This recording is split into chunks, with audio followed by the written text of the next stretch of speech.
Welcome, everyone. Thanks so much for finding this topic important to be here. And we're talking today about the toxic combination that is out there right now for youth, mixing together drugs, human trafficking, social media, and mental health.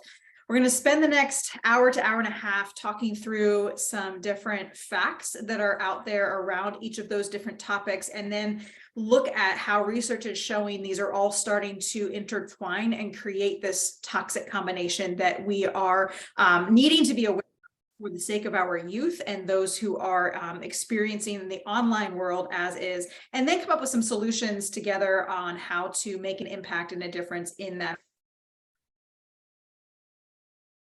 So first of all, and I want this to be the very first thing that you hear me say, social media is not all bad. There is a lot of positive things that can be said about social media. I put it together in some short little ideas here with a meme, of course, because it makes us laugh.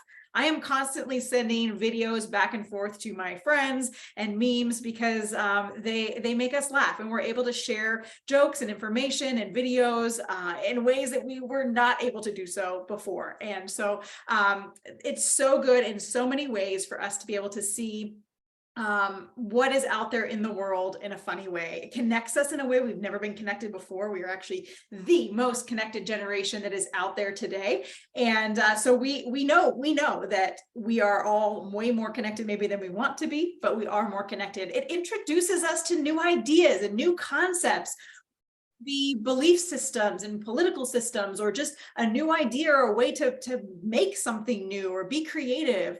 All of these things are teaching us perspectives that we didn't maybe have exposure to before. It provides support for those of us who might need it, whether that's having a group of people on a social media account who all have the same hobby or the same interest. Or a lot of these social media accounts are now working behind the scenes in their algorithms to detect any keywords that might indicate that someone has a social media post or image that has words in it that indicate mental health challenges, and then connect them to a suicide hotline number or some sort of counselor. So it's offering support in so many ways as well. And also creative expression. I've created some reels and some TikToks and some videos. It's a fun way to get out there and be creative and allow, kind of some of your art or your ideas or your perspectives to be known and to be seen. So there are really good things out there when it comes to social media. It's not all bad. And so I start there because I think that's really important for us to understand moving forward as we talk through some of the darker parts of social media. I want to start, before we get into the facts, I want to give just a few facts specifically around social media that are important. Research is starting to find some long-term health issues related to social media exposure. It probably seems a little bit obvious: strain to the eyes and to the body. We know that our eyes are not really great at looking at a screen. We're supposed to blue light filters. There's a lot of different things that are creating strain. When we're on our phones, we're typically hunched over. We're typically, kind of, and shoulders kind of hunched and neck craning. It's creating strain to the body and to our eyes. It's also causing sleep deprivation. Number one, probably because we're on our phones way later than we should be when we are laying in bed. And so then therefore we're not falling asleep when maybe we should. But in addition to that, that light filter actually activates parts of our brain that keep us awake. And so turning on a blue light filter is really good for our bodies to help counteract that sleep deprivation. There's some interesting research around the exposure to media in young children, and it's increasing the risk of obesity and type 2 diabetes. One of the thoughts there is, of course, that if they're on social media or gaming platforms, they're not outside, they're not moving, they're not active because they're sitting more, and that is likely true. And then therefore they are also probably snacking more, and there's that mindless snacking that's helping there. But this is something we absolutely want to keep our eye on when it comes to research, because this is emerging. They're still looking at what this might entail, because these are diagnoses that kind of come as time goes on. Our kind of eyes on this idea of obesity and type 2 diabetes. The next thing that we're seeing in terms of health issues, and this just is so upsetting to me, brain researchers are starting to see that there is a shrinking of the brain in the cognitive process area. So poorer concentration and memory, and then impulse control as well. And we already know that, typically speaking, in childhood and adolescence, these are the brain that are still very much developing. And so the exposure to online screens and social media and all of that would actually be causing the brain to shrink in those cognitive process. And then delays in learning, particularly language development. That could be in part because of the slang that is typically used in text messages and online and all of that, but also that they're not needing to articulate words as much. And so there's a delay in some language development there as well. So we're seeing this long-term health issue. And, one of the things that's, I'll mention this later too, that social media and gaming are kind of this socially acceptable addiction. And I say the word addiction intentionally because they are starting to see that the brain reacts the same way to notifications and social media as it does to a drug hitting your body. It releases that dopamine into your system, which gives you that instant gratification. Very similar as this image shows. I know the text is kind of small, but the image shows you sort of getting a dopamine release from having a food that you like. Maybe it's chocolate, maybe it's ice cream or brownies, whatever. That dopamine is released into your system when you have something that you enjoy. And then the picture on the right shows the brain reacting to cocaine specifically and how there's so much dopamine released there. But brain researchers are starting to see that this reward center in the brain is having the same effect in releasing dopamine whenever we get a hit from our notifications, whether that's a text message or a comment on a social media platform or a like or a share.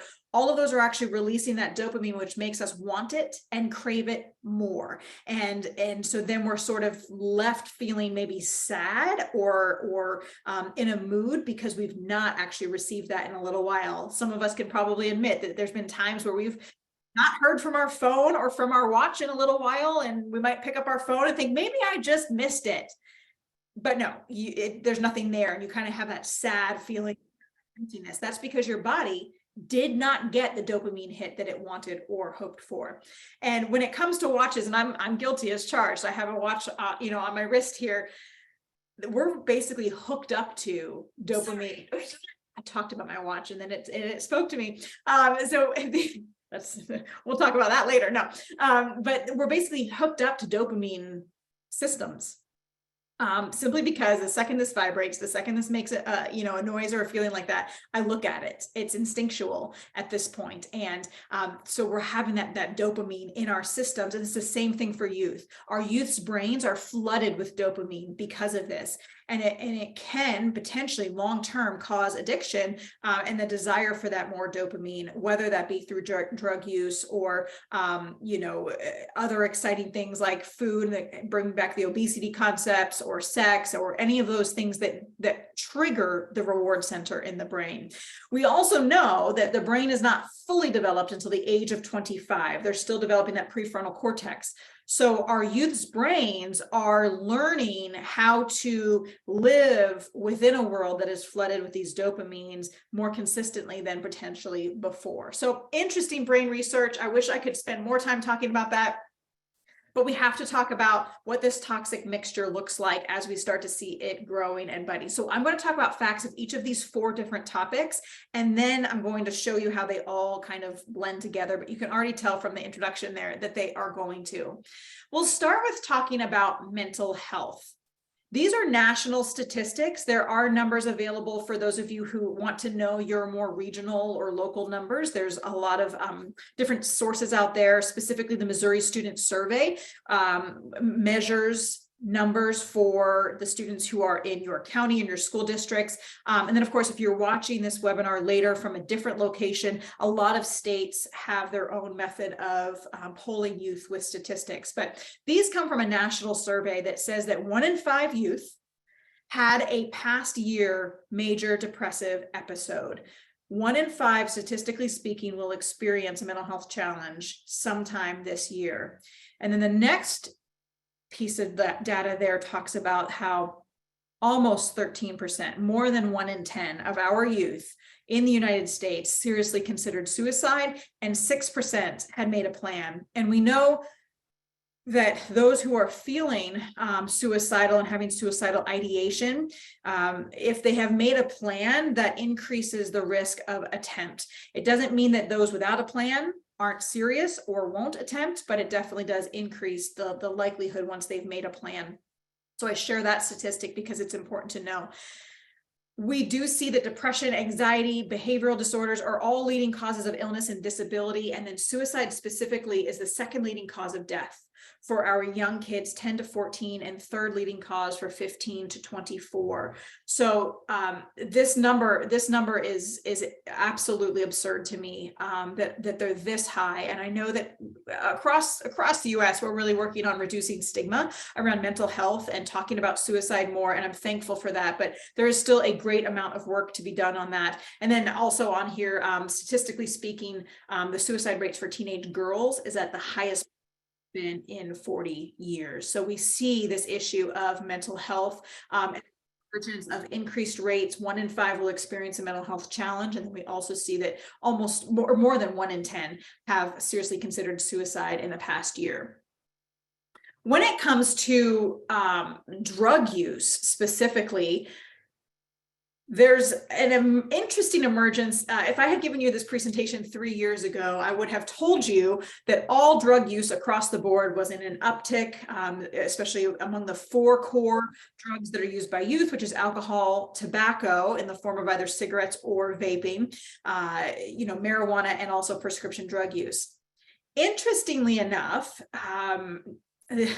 we saw the pandemic impact substance use in a good way in terms of drug prevention. We saw decreases in use. You'll see the statistics here in the United States for 12th graders. This was done in 2022.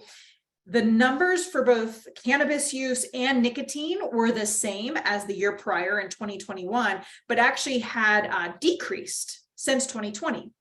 So when students were polled in 2020, their rates of cannabis and nicotine use were higher by 4% and 8% respectively. They're on the screen. But we saw this sort of, decrease over the last 2 years. With alcohol, there was an increase from 2020 to 2021, and then it has, from 2021 to 2022, and then a decrease also from 2020 to 2021. The theory here is that availability went down. Availability, access to substances went down because of the pandemic. Youth were not in school, youth were at home. So unless they had access to substance use at home, there's not really access to that, to be able to use that. So now that they are back in school, they're back out and about, we're not doing stay-at-home orders, we're seeing that use of alcohol increase back up. It's interesting to see the cannabis use has continued to stay the same, as well as nicotine. Time will tell. We'll see what this year's data and stats show, but that is that's sort of the understanding of where youth are at on those core 4 substances that they primarily use. There is, of course, I mentioned earlier, that brain science behind addiction and the dopamine release and all of that. We know that the earlier students start to use drugs, the more likely they are to have a dependence on it and build that dependence, as well as experiment with other drugs. And so we have to be mindful of that as well when it comes to drug use with our youth, that we are trying to delay onset of use as much as possible, and as well as continue communicating to youth about the brain science behind that. I'm primarily in the field of drug prevention, as I've done that for about 14 years now. And what we know doesn't work is just telling kids not to do drugs because they simply shouldn't. We understand now, and especially today's youth who have access to the internet, it is so important that we are providing them with science to back what we are telling them in terms of that drug use, because that does have an impact when they understand how it impacts their brain. So those are the facts on drugs. Let's move into talking about social media. So I put some adult stats on here too, because I didn't want to leave anybody on this webinar out. I mentioned that social media and gaming is a socially acceptable addiction. Well, we US adults apparently will spend 44 years staring at screens. Now, that's not just your cell phone device. That includes the computer that I'm talking into right now and yet you're looking into. That includes, time in front of a TV and all of that. But 44 years of an average US adult's lifespan, 44 of those is spent staring at screens. Unreal to me. 4 to 6 hours a day about us adults are spending on our smartphones, and 2 hours and 14 minutes a day on social media. If you have either an iPhone or an Android, both of them offer the ability to go in and it tracks your metrics on all of your apps. So you can go into the settings. It varies between iPhone and Android, but you can go in, you can actually check your screen time and what primarily you are using on your phone. Is it Facebook? Is it Instagram? Is it TikTok? Is it text message? It tells you how many hours a day you're spending on that. And for me personally, as an iPhone user, every Sunday morning at 9 a.m., my watch give me an update on my amount of hours that I have spent on my phone in the past week. And it is right around, I'll show you the average on the next slide. It is right around that average time. Coming to our young generation of our teens, they're spending about 9 hours a day on their screens. And as you can see there, it's broken down between watching videos, which is the primary way. The videos on TikTok and YouTube are very popular with youth at this exact juncture in time, as well as playing games and then on. Yeah, so these statistics help us see that the youth are doing the same thing the adults are. We are on screens, we are on our phones, we are doing the things with our technology and access to it. So to follow up on that, we know that by the age of 10, 40% of youth have their own smartphone. I am not here to make commentary on whether that is good or bad. There are situations absolutely where young people may need access to a phone. And I know some kiddos around the age of 10 who have a phone and those who don't. And there's no right or wrong answer. Parents need to make decisions for their kids and their family to the best of their ability. But the fact that almost half of 10-year-olds do have their own smartphone to themselves. Now, I mentioned earlier, average age of adult time spent on a phone is about 7 hours. Average Gen Z time is 9 hours. And the interesting fact to me is that our average screen time has increased by 50 minutes in the last 11 years. Now, I'm not sure, you would know this if it happened. We've not gained an hour in our day. We are not operating on a 25-hour day. We are still only operating on a 24-hour day. Yet we have lost one of those hours entirely to screens in the last 11 years. And I think that is an important thing to keep in mind, that we've got this tendency to have a lot of screen time in our lives with as adults and around our children. Then bringing it back to our youth on social media, the top apps used by youth are YouTube, TikTok, and Spotify. I presented to several hundred high school juniors last week, and I asked them if this was accurate, and they all said no, that Snapchat should be up there. And I don't disagree with them. This is a research. I've got the source on my slide, but some research that was done. And the one student made the argument that Spotify isn't really an app that you stay on. Like, you have the app, but you just turn on music and then you go to another app to do other things. And I said, that's a good point. I will concede that point. So they think that Snapchat should be up there as number 3. And then as far as the number of minutes used, TikTok is number 1, YouTube is number 2, and then Roblox is number 3, which is simply a gaming app. So this helps us to get that perspective on social media and what that looks like for our young generation. All right, so the reason why you may be here is to talk about the facts of human trafficking. So I am with the Stand Against Trafficking Coalition. We've existed since 2012 here in Springfield, Missouri. We cover Southwest Missouri, providing education. Our whole entire goal is to provide education and awareness around human trafficking to help prevent it, as well as get connections to people to help who might need it. And so part of what we do is educate those, the community, schools, students, whoever will listen to us, on what human trafficking looks like and how we make a difference in that arena.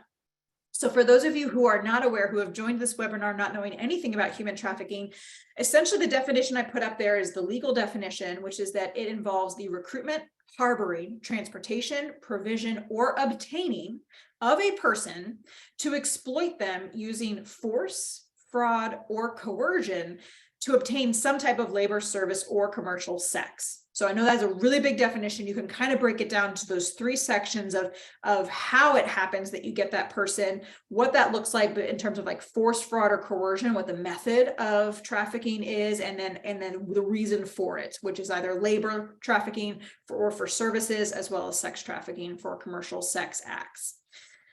I wanted to state here also, legally speaking, you do not need to prove force, fraud, or coercion when it comes to trafficking of a minor for either labor or sex trafficking. You don't have to prove those three things. If it meets the definition of trafficking, there is not a burden on prosecutors to prove force, fraud, or coercion when it comes to a minor, because the idea is that they cannot give consent. They cannot give consent to have sex or to have pictures taken of them or videos taken of them or have that labor. So that is the federal definition there. It is the second largest criminal enterprise in the world, and it is second only to the sale and trafficking of guns and drugs, which is largely done through large crime organizations.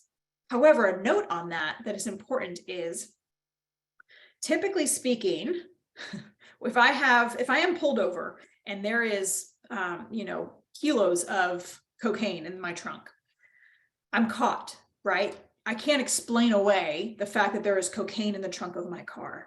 However, if I'm pulled over and there is a young female in the back seat of my car who's not related to me, I can still explain that away pretty easily. This is my friend's daughter. I'm just taking her up to Kansas City to be able to connect with her grandma. I can come up with a story. And it's very easy to have that explained. And so part of what we do with Stand Against Trafficking is help to educate law enforcement on how to spot and traffic stops the potential of a trafficking situation, and help them know how to respond in those ways, so that we are hopefully able to catch people who are trying to traffic people, because the trafficking of people is easier to explain away than the trafficking of guns or drugs. I will also say it's a growing criminal enterprise for the mere fact that you can sell drugs once and then your supply is gone. When it comes to a human body, you can sell it over and over and over again, whether that is for labor or sex trafficking. And so it has become a lucrative business for those traffickers out there for those two reasons. The average age of entry is a little bit of a hotly contested topic because we don't really know.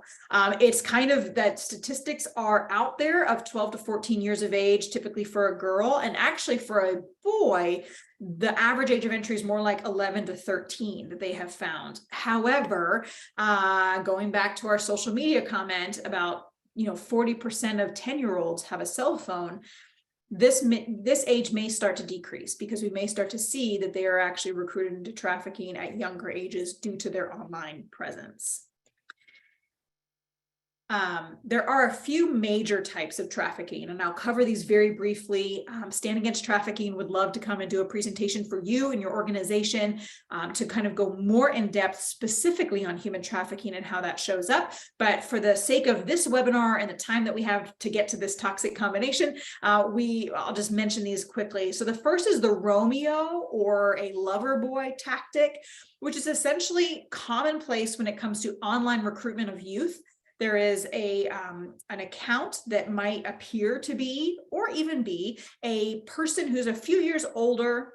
Maybe it's a 19-year-old boy trying to recruit a 14-year-old girl, and he comes across as very sweet and kind and caring, and is wanting to meet the emotional needs of that young girl, and kind of romances her into trusting him. And that's called that lover boy or Romeo tactic. And I want to be clear here too, that male and females are trafficked. While the numbers show that females are a higher number that are trafficked, there are boys who are trafficked. And so it could very well be that there is a older female who is trafficking a younger boy and building relationship. Having said that, we're going to watch a video in a little bit that will show you this.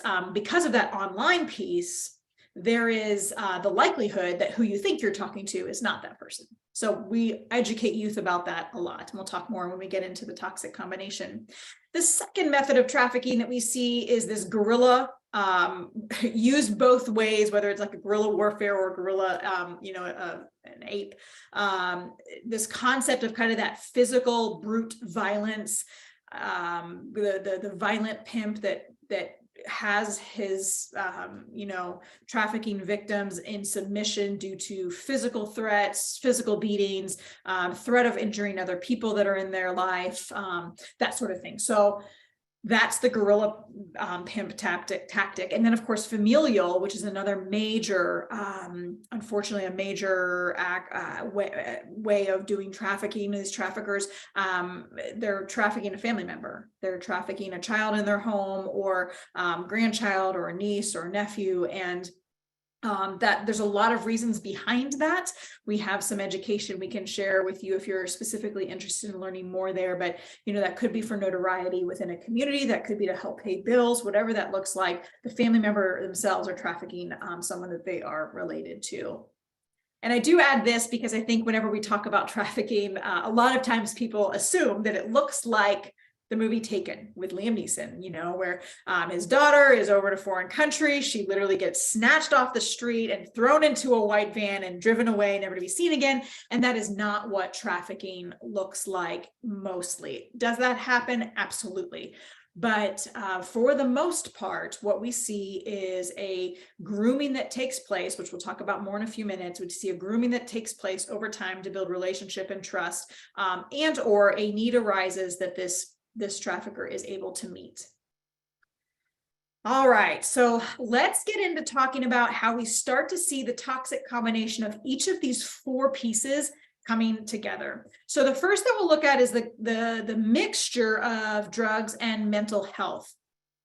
These are statistics specifically from the Missouri Student Survey that I have at my disposal here. Like I said earlier, you can access data in your community in a way and be able to see these numbers. If you have someone who's a data geek like me, you'll be able to figure out some ways to look at these numbers. But essentially, this is saying that the students who are seriously considering suicide, they've reported that they have seriously considered suicide, are more likely to be using substances in the past 30 days, which is what we in the prevention field called current use.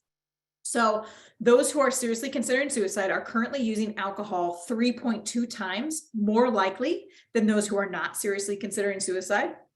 Youth who are seriously considering suicide are 3.4 times more likely to use marijuana than those who are not seriously considering it. And finally, the prescription drug is 12 times more likely if they are seriously considering suicide than those who are not.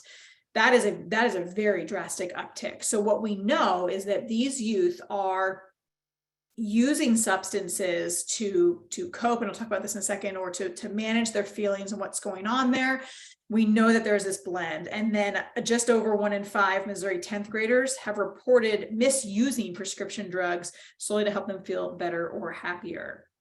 And continuing with this concept, we see that drugs are involved in or at least in the body of an individual who has died by suicide at these numbers and these rates. So largely alcohol intoxication or opiates. Those are the two highest substances that are found in the body of an individual who has died by suicide, but also marijuana, cocaine, and amphetamines.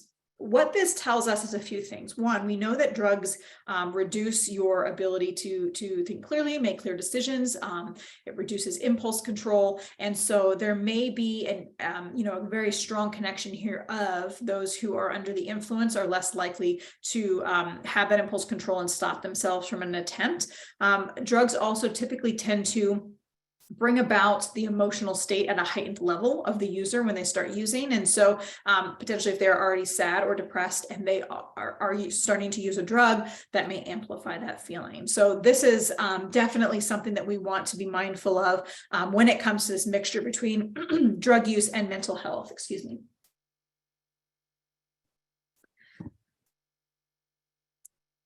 The ideas here, like I just mentioned, are that they're using it to cope. They're using it to help settle emotions, settle anxiety, help them feel less depressed.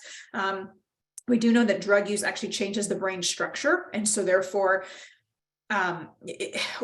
it's changing the pathways in the brain that cause them to want those same drugs to be able to cope in that same way. And so it becomes something that they rely upon. We do know that drug use can actually lead to mental health issues. Statistically speaking, I don't have this on the slide, but statistically speaking, heavy and consistent marijuana use actually can trigger the onset of schizophrenia in youth. And we also know that it decreases the IQ of a heavy and consistent user. There's a longitudinal study they did for the past 20 or 25 years where they followed individuals who heavily used marijuana throughout adolescence and their young adulthood. And it actually resulted in a drop in IQ points as many as it takes from average intelligence to the level of mental retardation. And so again, significance there in terms of the way that it changes the structure of the brain, but we also know that it has an impact on depression, anxiety, aggression, potentially triggering hallucinations. A lot of the drug prevention conferences I've been a part of where I go to a session on specifically marijuana and some of these other substances that may be laced with other drugs, it's causing hallucinations like we've never really seen before, historically speaking. So it's bringing about that hallucination, which of course can cause an individual to act in a way that is not typical of them. We also know, and this is kind of where, again, the toxic combination starts to thread itself through here, we know that drug use could be an initiation into trafficking. It could be as benign seeming as the neighbor down the street buying some beer for, the young boy and his buds to party, and then they build a relationship over that, partying and him providing the alcohol. And then that then becomes something that becomes a trafficking situation, or it could be that they're using hard substances or just that desire for drugs to as the chains that keep that person chained to their pimp because they need that hit. And so they don't want to leave the trafficker because they would have to go through withdrawals. So there's a lot of ways that we see drug use either be involved in the initiation of or the maintaining of a victim in a trafficking situation.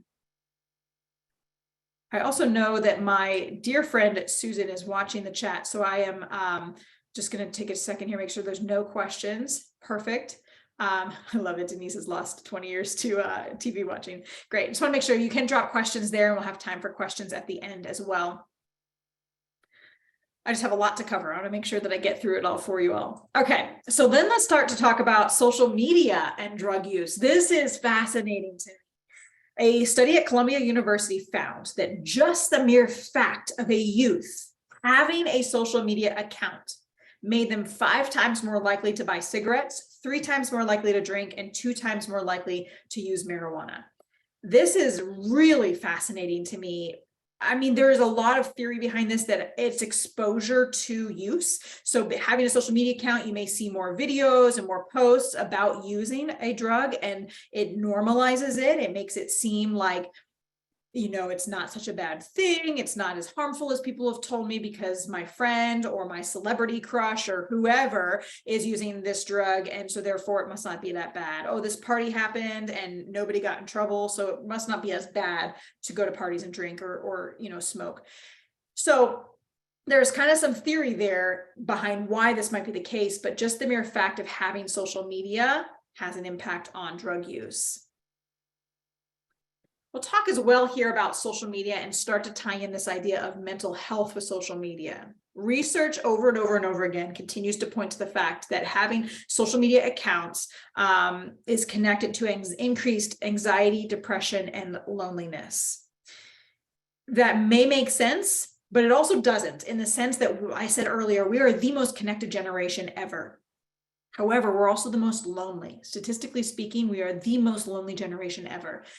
And there's this idea that social media is giving us the platform to present ourselves in a very specific way that is put together, and everything's pretty and everything's fine, but we know the reality of our own lives. We do not know the reality of others' lives. And so we may look at others' accounts and their posts and their stories and think, oh, that they really have it together, or it may cause this FOMO concept, which is fear of missing out. The idea that, oh, I saw that my friends went on this trip without me, And that makes me feel sad. That makes me feel depressed. I'm not included. I feel isolated, socially isolated. It leads to all of these feelings that create this sense of longing and loneliness in us. I'm sorry, this actually should have ended up on the other slide, but just that social media specifically with young people, 75% of teens that see social media photos of young people smoking weed or drinking encourages them to experiment the same way. My apologies, that didn't get moved over. But also even as far back as 2018, so 5 years ago, there's a British study that tied social media use to decreased, disrupted, and delayed sleep. I mentioned that at the very beginning and some reasons why we might be seeing that. But that is associated with depression, memory loss, and poor academic performance. And in fact, other research has demonstrated that the more time individuals spend on social media, meaning 5 minutes versus 2 hours, the more time that's spent there, the more likely they are to experience these mental health symptoms like anxiety, isolation, and hopelessness. So the longevity of that time period in which you're looking at your phone becomes worse. I pick up my phone, I start scrolling, 30 minutes passes, I feel a little bit more icky. An hour and a half passes, I really feel the ick. And that again goes back to, is it FOMO? Is it that other people's lives look better than mine? Is it just the impact of my body reacting and holding the phone in a specific way? There's a lot of things to be looked at there. But we know for a fact, the longer we're on it, the worse the impact it has on our mental health. We are absolutely impacted by interactions, things like likes, comments, whether it's good or bad, we feed off of it. Even as adults, this happens. We feed off of the likes and the comments and the jokes and all of that. We also know that the environment is ripe for bullying, and that goes for adults and for youth. I'm a part of some groups that I am like very disappointed in people and humans in general, because adults get on there and become keyboard warriors and are mean and are cruel to one another and don't think about the impact that has.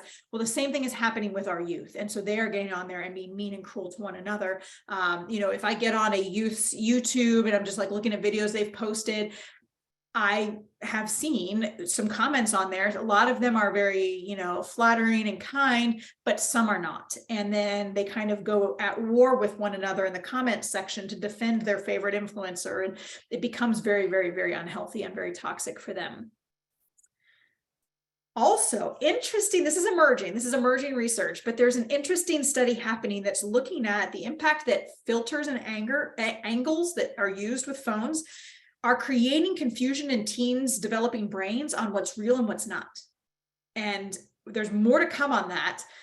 It doesn't mean that, you take a Snapchat filter like the dog ears with the dog tongue. They're not necessarily saying that a youth doesn't know that's not real, but it does create this comparison and this look of, well, I don't look like that. Well, it's a filter. Well, it doesn't matter. That's still not my reality. And so it can create confusion in their brains related to that. So let's tie in the mixture of human trafficking. And I have these blanks on the slide because I'm going to preface this before I say it. We have a very good friend, and by we, I mean Stand Against Trafficking, the coalition, a very good friend named Russ Tuttle with the Stop Trafficking Project. And he goes around the state of Missouri and Kansas and presents at high school assemblies to youth. Phenomenal presentation that he does for K through 12. He does an age-appropriate presentation for them on the impact that social media has on their life, specifically around trafficking and trafficking only. But he tells the story of those who are recruited online and what that looks like as they're developing relationships that they don't know the people in person online. And this is his term, this is his phrase, is that human trafficking is about the exploitation of vulnerability. Our youth are incredibly vulnerable when it comes to their online presence. They are, unfortunately, social media has been emerging as it's been coming out. As we've been a part of it, we are learning. And so they are in that same process with us, and they don't necessarily have the skill set, the boundaries. They're not taught those boundaries on what it looks like to have them. And so therefore they're allowing their vulnerabilities to be very obvious online. And he talks in his presentation about, that it's something that could happen to maybe, an average student, maybe even a low socioeconomic student that might say like, hey, like I don't have lunch today. And so someone who's online and grooming them may come on there and help them get their lunch or help them get their dinner. But on the flip side, it could also happen with a higher, income family, where there's, he tells a story of one female who posted for her 16th birthday the BMW that daddy bought her. But she said in the post, "Bummed I didn't get my Gucci purse though." Well, that trafficker who had been grooming her saw that and said, "Hey, baby, I'll get you that Gucci purse." And so started that process, bought her the purse, and that became this process of getting her entangled into trafficking. And she did come out of that trafficking situation. She was rescued out of that, but just goes to show that no matter what the vulnerability is, which we'll talk about in a second, some of them, the traffickers are there. They are looking for it online. So like I said, traffickers are using online to see these vulnerabilities and find them there. I'm going to show you a video from our friends at the A21 campaign. And if someone could I'm going to slide this video over here to this screen. Is everyone able to see the black box for the video? If someone could, yes. Yeah. Thank you, Susan. Perfect. Just want to make sure that worked well. This is a video. It's about 5 minutes, but really powerful. And this demonstrates for you how easy it is for online grooming to take place in the form of sort of building relationships. So watch this video and then we'll kind of debrief this together afterwards. This is filmed internationally, so you'll notice there's some accents, as well as they refer to soccer as football.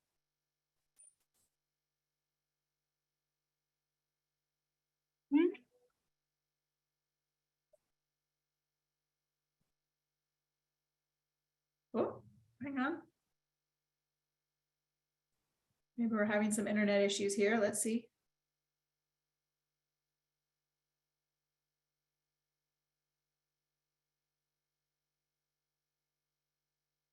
Okay, well, maybe we'll circle back to that in just a second. So essentially, I'll walk you through what this video has, and then I'll make sure that I'll drop this link in the chat and you all can watch this on your own time. But essentially what happens is we see this young fellow, his name is Nelson, and he's texting with a woman, and she's, it looks like a young girl, beautiful girl, plump lips, big eyes, just, you're kind of your stereotypical beautiful girl. And she says, "Hey, I want to see a picture of you." And, he says, "I can't, I'm at school," or whatever. And she's like, "No, I want it right now, or else I'm going to send this, or else you know what I'm going to have to do."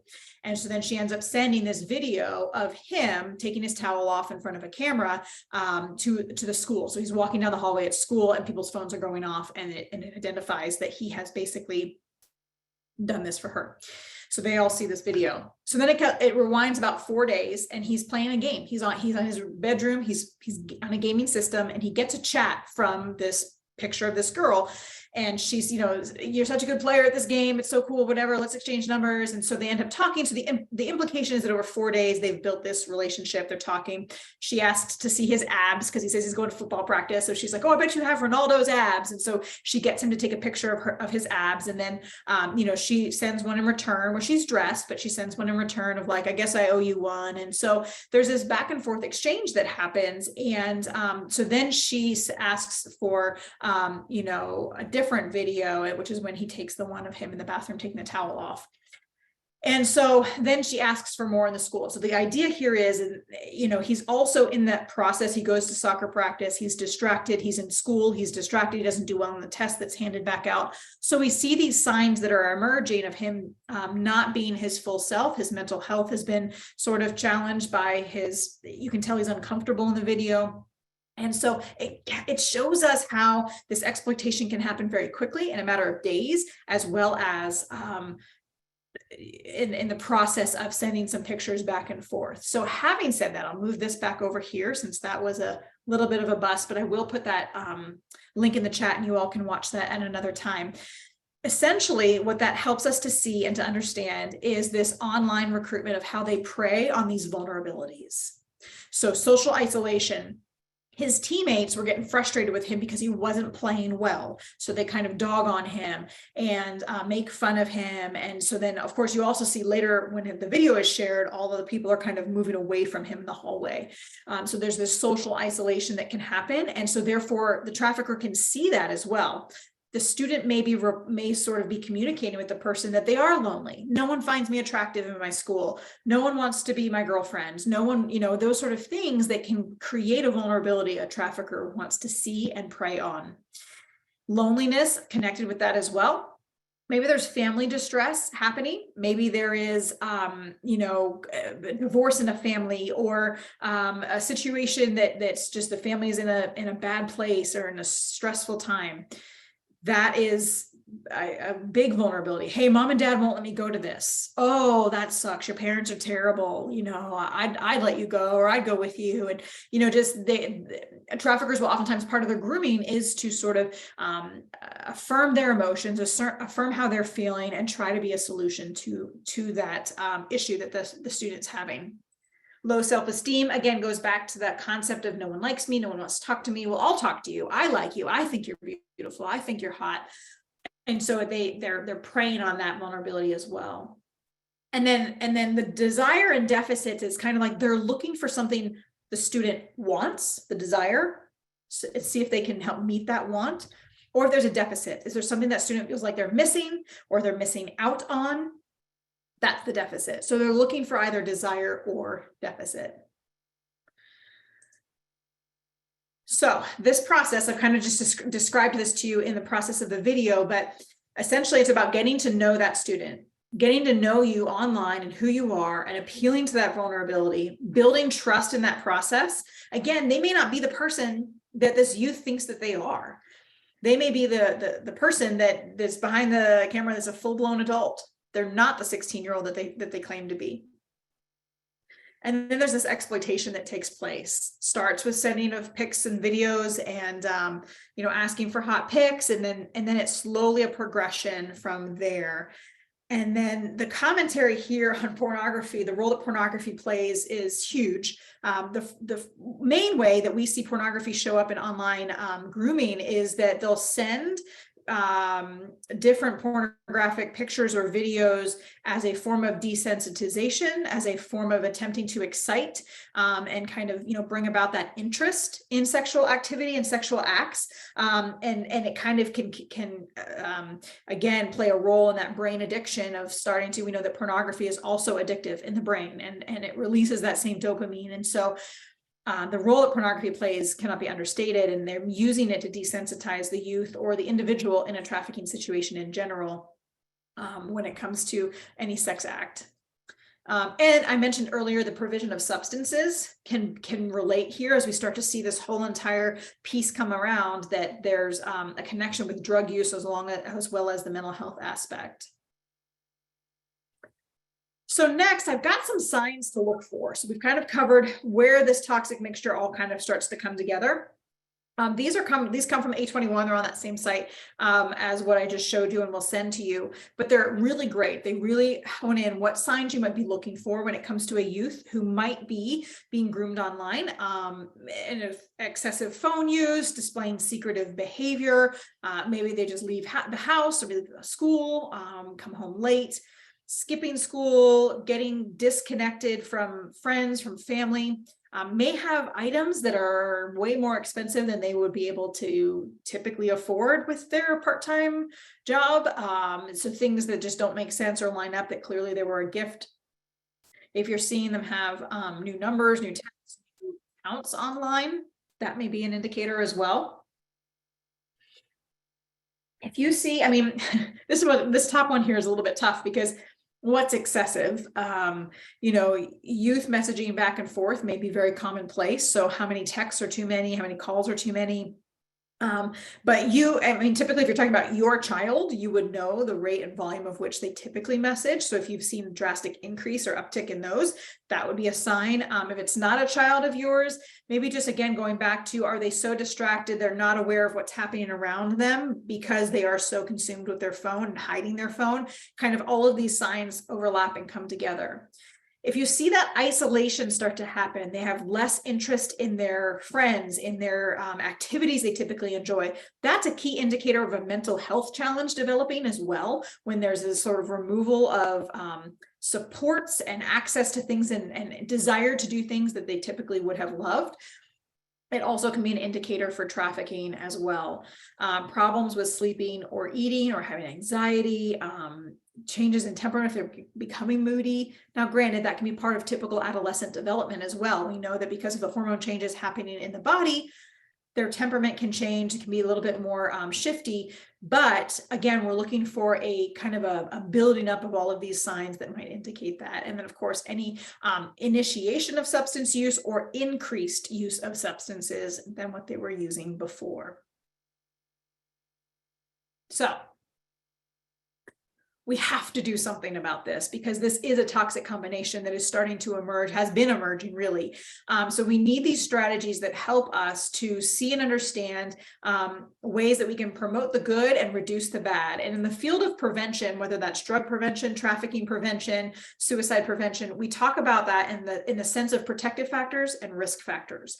And just in summary, if you've never heard of this concept before, risk factors are things that put an individual at higher risk of a behavior or a struggle, and that could be something like, well, I have low self-esteem. That's a risk factor for mental health challenges as well as drug use.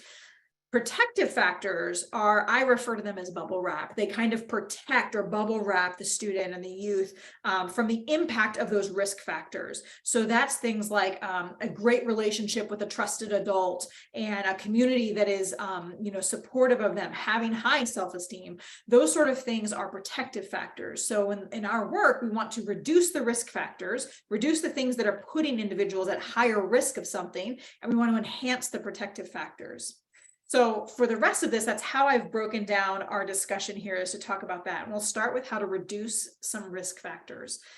This kind of also bleeds into a protective, but the idea here is that you as an adult start having conversations with the children in your life, the teens in your life, about online safety, about what it looks like to be safe and have boundaries online, including how to spot someone who's unsafe. And one of the things I love about Russ Tuttle's presentation with the Stop Trafficking Project, when he speaks to the young students, K through 5, he's usually talking to them more along the lines of like, what doesn't make you feel good? Here's good feelings and here's bad feelings. And if someone's making you feel shame, if someone's making you feel like you want to hide from mom and dad, those are indicators that maybe someone's not a safe person for you.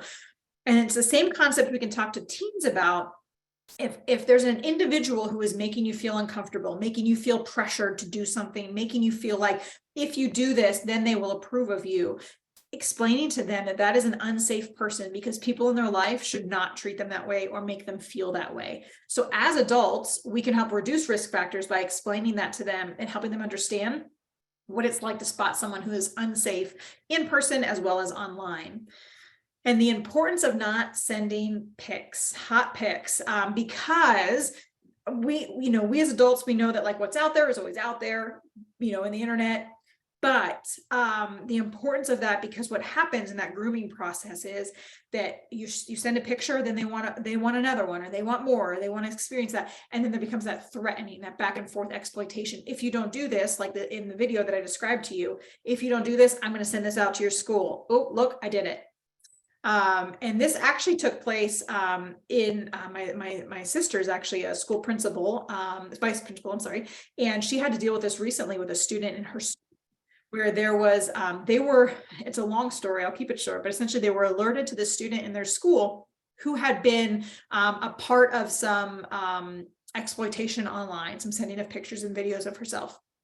And this happened to where the school was basically alerted as a form of punishment to this person because they didn't respond or say or send that they wanted her to do. And so this is a very common way that they will kind of hook that person, is by threatening them with some sort of repercussion. So we want to talk to youth about the importance of not sending hot pics, not sending things that are, going to incriminate them or give anyone power over them. We also want to talk to them about how to get out of uncomfortable situations. And I put on here, most of them already are in them. When Russ does his presentations at schools, and I've witnessed it, he may be speaking to an auditorium or, a gym full of students, a couple hundred students in the gym. And inevitably, he will have a line of students waiting to talk to him after his presentation because they want to come and they say, hey, I have an unsafe person in my life. How do I get them out? How do I do this? And so the number of youth and students who are already in a place where they are already in an uncomfortable relationship, where they have felt coerced into doing things or sending things they didn't want to, is astronomical. I presented earlier this year to a group of several hundred youth at a conference on this topic. And I too had a line of people either wanting to talk to me about a friend of theirs that was in a tough situation or themselves. And how do I get out of that? So explaining to them and working through that process with them of how to remove that person from their life. And it takes a little bit of coming clean about what was sent, but explaining to that youth that being a little bit embarrassed with the adults in your life now about what was shared is better than that becoming something even worse down the road, and helping them to feel safe to talk to you about that, which we talk about more in the protective factors. And then always, as with anything, I tell parents this when it comes to drug use, when it comes to mental health stuff and trafficking, use current news stories as starting points for conversations with youth. When you're driving down the road and you say, hey, I noticed that there's this news story about this xylazine drug. Have you heard about this xylazine? And they say, yeah, I've heard about it, da, da, da. And they'll tell you more than you really even realize they would know, because they probably already are aware of it. And if not, you can talk about it with them and have that conversation. So whether that's about drug use, about mental health, or about trafficking and safety online, use current news stories as a way to start conversation with them. It's a very natural do it, where it doesn't feel like as an adult you're kind of coming at them, but it still helps reduce that risk factor because you're having those conversations. Another way to reduce risk factors is to help coach youth on how to set limits for themselves online. I say or require it if that's a parental situation, but even in that case, I think that youth today especially, there's a lot out there that can be said about the need for the parents to have rules and all of that, and I'm supportive of it, but also giving the youth the empowerment to make their own decisions when it comes to some of these limits they set for themselves, and helping them see the benefits of the limits and maybe the downfall of not having them. So timers on phones, a lot of phones these days allow you to kind of shut down an app when you've been on it too long. So I've been on Instagram for 30 minutes, all of a sudden it pops up like, you're done with your time on Instagram. And so teaching them, that they can do that can be really healthy for their mental health, is a huge way to reduce a risk factor, because like I said earlier, the longer you are on social media, the more likelihood it's going to trigger that anxiety, depression, and loneliness feeling. So if we can set timers for ourselves on our apps, that would be really beneficial to teach that to youth.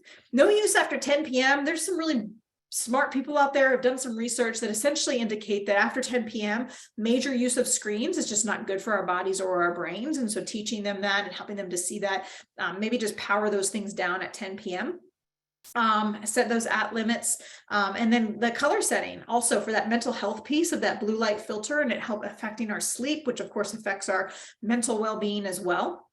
Adjusting those color settings on your phone. So maybe it's the black background with the white text versus white with black, whatever that looks like. Blue light filters, all of that is really great for helping to reduce some of those problems. So now the positive end of things, protective factors. I already mentioned this, I won't stay here long, but be that trusted adult. Be the adult that they can talk to, whether you're mentoring someone, whether you are parenting someone, whatever that looks like. Be that trusted adult they can open up to without repercussions. And I don't say repercussions in the sense of like, you can obviously voice concern or disapproval of their behaviors, but that they feel safe enough to come to you and say, hey, I started talking to this person, I sent them a few pics, but now they're asking me this for this, and I don't want to do it. And you're able to have that conversation with them about how to shut that down as an adult. Remember, our youth's brains are not fully developed. Their prefrontal cortex, their decision-making process is not there yet. So as adults, we have the opportunity to help those youth to determine what's best for their brains and how they can help make those decisions and guide them along that way. When I hang out with youth, my favorite thing to do is ask them what's trending. And they always guffaw at me like, oh my gosh, Rikki, what's trending? Let me tell you what's trending. But it's comical to me, but it also gives them an opportunity to talk about what they like and what they don't like online. And it just gives me information, not only for presentations like this, but also, it kind of keeps my ear to the ground on things that are emerging and coming up and what they're seeing online, but also asking them, like, who have you met online? And I say that because I think that the era of us not having, I think the era of us having youth who have not met a single soul online only is gone. That is just, most youth are meeting people online. They know their friends in their schools, but because of this social media era that we are in, it is unlikely that there is a student out there who has never met someone online, only online. And so we have to sort of accept that that is a reality and work from that. Remember, not all social media is bad. There are great aspects of social media, and we can talk to youth about that. If they've found a friend, I mean, back in my day, we were writing back and forth to people who were across the globe. We had pen pals writing through the mail. It's similar. It's just different today. So talking to them, who have you met online? Who are you talking to? And you're listening in those moments for those indicators that I mentioned earlier that might flag for you, that may not be a safe person. That may not be who they say they are. And that's where you can start to have that conversation with that youth. You also can ask them the blunt question of, hey, so question for you. When you've been on TikTok for 3 hours, like, how do you feel afterwards? And they might laugh it off and kind of shrug it off, but truly asking them that question or challenging them to monitor and kind of assess and scan themselves. Like, next time you're on TikTok for a couple hours, just think about and scan yourself after 2 hours and say, how am I feeling right now? And if you're good, keep going, keep watching the entertaining TikToks. But if you're not feeling good, then maybe think about setting a limit for yourself and closing that app. And as adults, we get to help them with that and protect them in that way. I mentioned the kind of promoting, normalizing healthy and safe boundaries with your social media. We all need these. Adults need these as well. I have limits set on my phone, and that is intentional because I want to be the healthiest and safest person that I can be. And then teaching them refusal skills. And this, again, going back to our toxic combination, this plays a role in all 4 arenas. Teaching them refusal skills being, kind of maybe being online more, but also when it comes to online safety, refusal skills. No, I'm not going to send you a picture. No, I'm not going to send you a video. I'm not going to respond to your texts right away. Even if you want me to, I'm going to wait, give it some time. So those are key for that online safety, as well as mental health things. Hey, I'm not feeling well, so I'm going to refuse myself being online, or I'm going to step away from this. And then, of course, drug use as well. Refusal, teaching them how to say no. When my generation was growing up, we were told, like, just say no. Well, today's day and age, I think that we can empower youth a little bit better. Give them an excuse. Well, no, I have a game next weekend, or teach them how to come up with kind of those answers and responses so that they can say no to an offer for drugs and make that decision for themselves. And finally, here, when it comes to increasing protective factors, these are some ideas that are kind of bigger picture, maybe environmental concepts of some policy changes that could come about.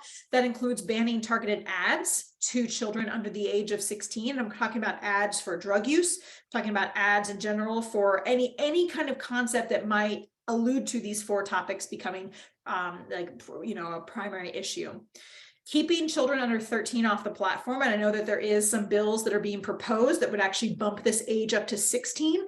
So keeping kids who are under 13 off of all social media, they shouldn't be there anyway. That is kind of currently the standard of age where kids should not be on social media, but there is some effort to increase that. This is a big word, algorithmic transparency, which essentially just means that we are asking or demanding of social media platforms to become transparent about how their algorithms target youth, target suggested friends, target topics and the news feed, all of the ways that the algorithms work, that there's transparency about that. And there are also, again, some laws being proposed that would propose a study of this and what that looks like.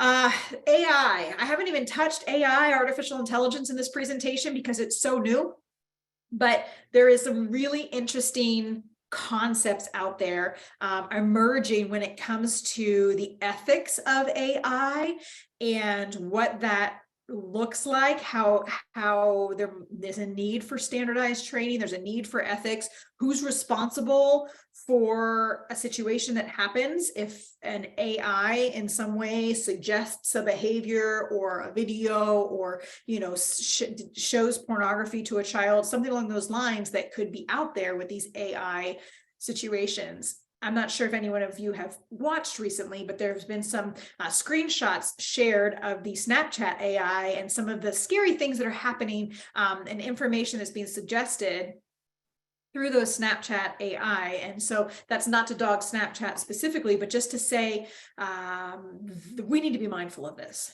AI has the potential to be great and helpful and good, but also what are the ethics behind it, and how do we have appropriate boundaries and structures on that?